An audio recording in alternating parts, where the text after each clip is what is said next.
Los misterios más inquietantes de la Biblia. Hoy desvelamos increíbles misterios escritos en tu Biblia que te dejarán impactado. Empezamos. El misterio del Génesis B. Cuando abrimos la Biblia y llegamos a Génesis, nos encontramos con una larga genealogía, una lista de nombres desde Adán hasta Noé. A simple vista parece solo un registro de personas sin mayor relevancia, pero cuando traducimos el significado de cada nombre descubrimos algo fascinante. Esto es increíble. En la lista de nombres de Génesis estaba escondido el Hijo de Dios. Antes de que Abraham naciera, antes de que Moisés escribiera la ley, antes de que Isaías profetizara sobre el Mesías. El mensaje ya estaba ahí. Desde Adán hasta Noé, la historia de la redención fue escrita en los nombres mismos de los patriarcas. Dios no improvisa. Dios no deja cabos sueltos. Desde el inicio de la humanidad dejó un mensaje codificado. Un plan que solo aquellos que escudriñan las Escrituras podrían descubrir. Jesús dijo, porque si creyeseis a Moisés, me creeríais a mí, porque de mí escribió él. Pero ahora sabemos que Moisés escribió el Génesis y ahí estaba el mensaje de la cruz. Este descubrimiento ha dejado perplejos a muchos estudiosos.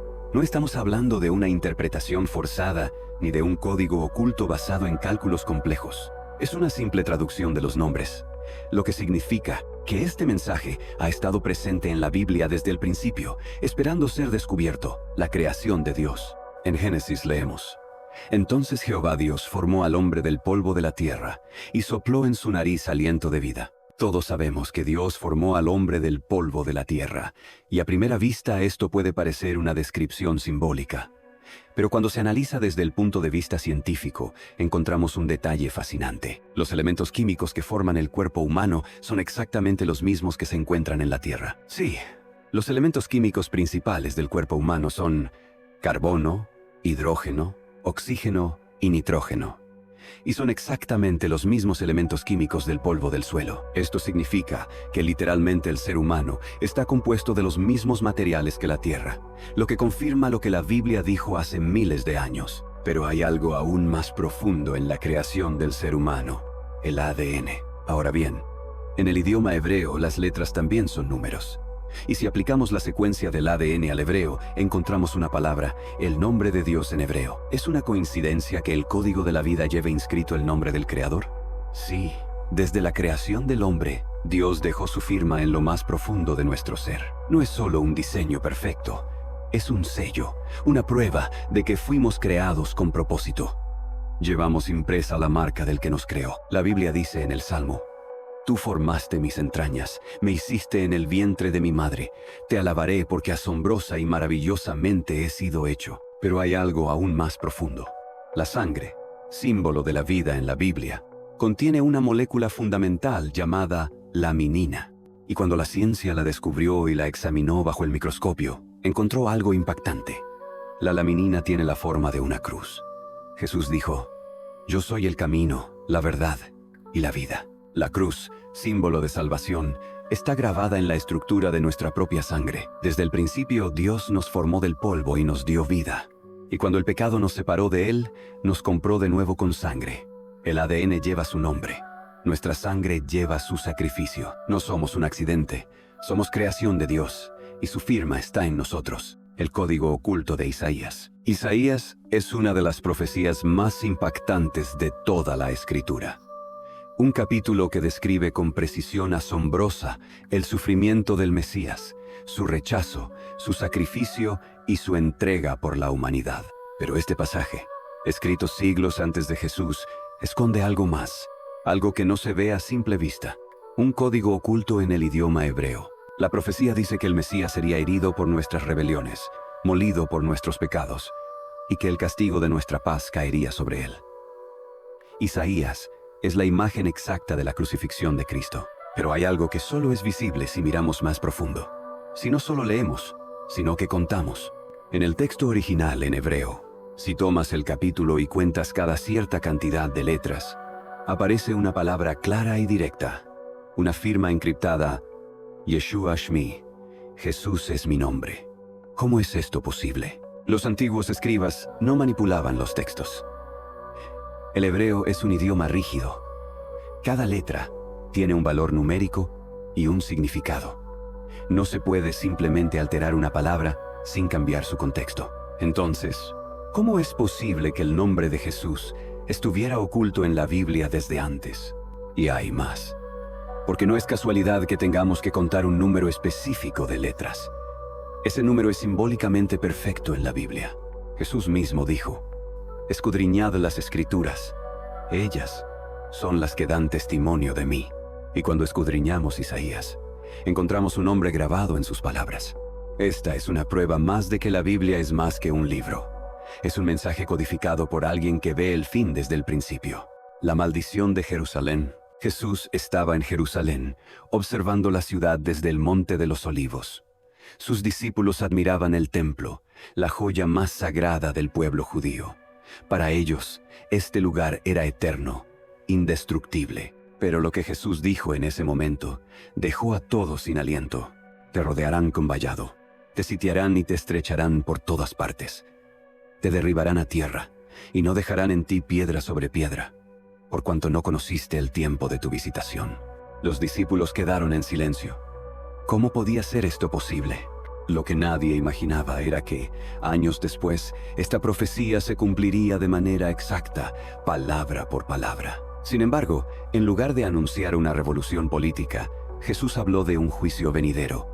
Para muchos, esto sonaba imposible. El templo de Herodes era una de las estructuras más grandiosas de su tiempo. Sus muros tenían enormes bloques de piedra. Nadie en su sano juicio pensaría que algo así podría desaparecer. Pero años después de la predicción de Jesús, los romanos, bajo el mando del general Tito, sitiaron Jerusalén. Fue una guerra brutal. Lo que ocurrió después es escalofriante. El calor del incendio fue tan intenso que el oro del templo comenzó a derretirse y se filtró entre las grietas de las piedras. Cuando el fuego se apagó, los soldados romanos, en busca del oro, removieron piedra por piedra para saquearlo.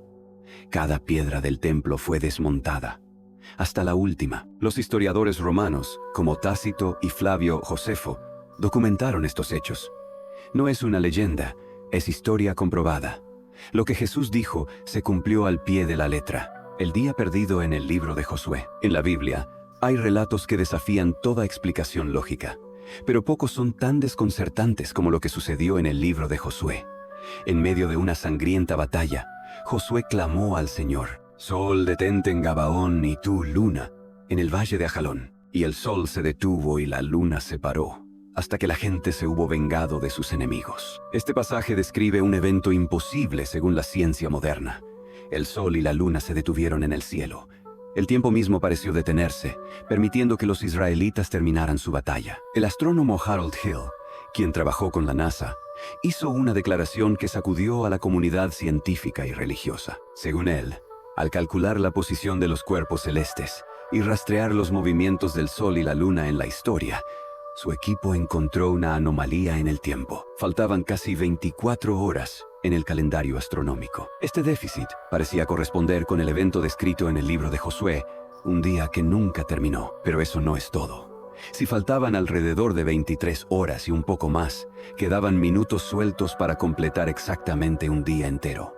Y en el libro de Reyes, la Biblia menciona otro evento asombroso. El rey Ezequías recibió una señal milagrosa cuando Dios hizo retroceder la sombra del reloj de sol de Acaz. Exactamente los minutos que faltaban. Si el evento de Josué fuera solo un mito, ¿por qué la Biblia menciona detalles tan específicos sobre la posición del sol y la luna? Y si la historia de Harold Hill es falsa, ¿por qué tantas culturas antiguas tienen relatos sobre un día prolongado o una noche inesperadamente larga? Hoy en día, la ciencia no puede probar ni refutar este evento. Pero lo cierto es que la Biblia describe un fenómeno que desafía todo entendimiento y que de alguna manera encaja con relatos de distintas culturas y con anomalías en el tiempo que algunos científicos han intentado explicar. La mentira del número de la bestia.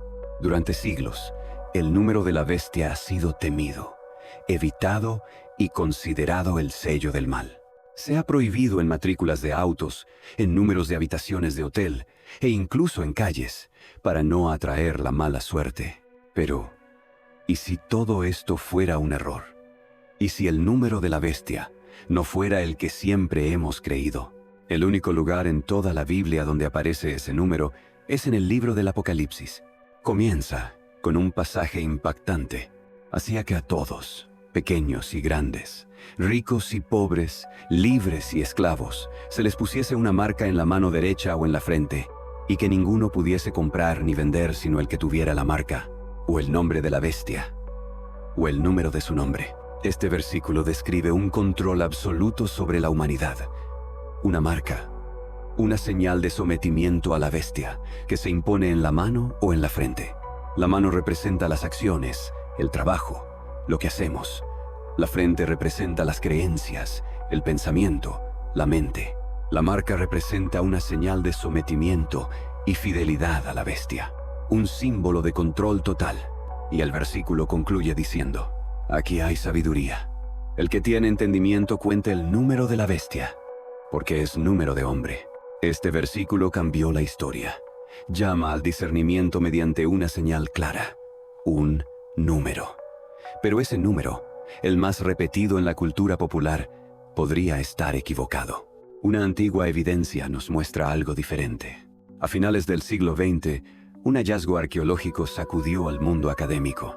El papiro conocido como 115, el manuscrito más antiguo que contiene el texto del Apocalipsis, no menciona el número tradicional, dice otro número completamente distinto. Este papiro, descubierto en Oxirrinco, Egipto, es el más antiguo del mundo con ese pasaje bíblico.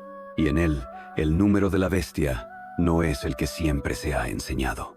La teoría más aceptada es que fue para señalar a un personaje histórico: Nerón, el emperador romano que persiguió a los cristianos con brutalidad. En la gematría hebrea, un sistema donde las letras tienen valores numéricos, el nombre Nerón César da como resultado el número que hoy se considera el tradicional. Nerón fue conocido por su crueldad. Después de un gran incendio en Roma, muchos creyeron que él mismo lo había ordenado. El historiador romano Tácito narra cómo Nerón culpó a los cristianos del incendio y los sometió a horribles torturas y ejecuciones. Entonces, ¿por qué este error no se ha corregido en las nuevas versiones de la Biblia? Porque en los manuscritos más antiguos, unos escribas usaban un número y otros el otro, dependiendo de cómo quisieran identificar a la bestia. El reloj profético de Daniel. El profeta Daniel, mientras se encontraba en cautiverio en Babilonia, recibió una revelación impactante. El Señor le mostró un calendario divino que marcaba con precisión los eventos más importantes de la historia de la humanidad. Le mostró el futuro. El ángel Gabriel le dijo: 70 semanas están determinadas sobre tu pueblo y sobre tu santa ciudad para acabar con la prevaricación, poner fin al pecado, traer justicia, sellar la visión y la profecía y ungir al santo de los santos. Este pasaje menciona un periodo de 70 semanas que traería redención y juicio. Pero estas no son semanas normales. En la Biblia, un día profético equivale a un año. Por lo tanto, esas semanas equivalen a varios siglos. Y dentro de ellas, Dios le reveló a Daniel algo aún más específico. El ángel continuó: sepas, pues, y entiendas, que desde la salida de la orden para restaurar y edificar Jerusalén hasta el Mesías príncipe, habrá 7 semanas y 62 semanas. La Biblia nos dice que el punto de inicio de esta profecía sería cuando se diera la orden para reconstruir Jerusalén. Ese decreto fue emitido por el rey Artajerjes de Persia. Si sumamos el tiempo profetizado al año del decreto, llegamos exactamente al año en que Jesús comenzó su ministerio público. Daniel, escribiendo siglos antes, predijo con exactitud el año en que el Mesías aparecería en la historia. Jesús inició su ministerio exactamente cuando la profecía lo anunció. Pero hay algo todavía más impactante. La profecía no solo predijo su llegada, sino también su muerte. Y después de las 62 semanas, se quitará la vida al Mesías, mas no por sí. Daniel vio que el Mesías sería cortado a la mitad de la última semana. Si esa semana profética equivale a 7 años, entonces la mitad son 3 años y medio. Y eso es justo lo que ocurrió. Jesús fue crucificado 3 años y medio después de haber comenzado su ministerio, exactamente como lo escribió Daniel. Pero la profecía aún no está completa. Si el reloj de Dios sigue avanzando, significa que la profecía no ha terminado. Aún falta un periodo final. Jesús dijo: cuando veáis todas estas cosas, conoced que está cerca, a las puertas. Tenemos que estar preparados para este momento. Y el Señor nos dio entendimiento en el libro del Apocalipsis. Es muy importante conocerlo. Es el último libro de la Biblia. Si te ha gustado este video y quieres más videos de discernimiento, dale a me gusta o deja tu comentario abajo. Gracias por tu apoyo a este canal y que el Señor esté contigo.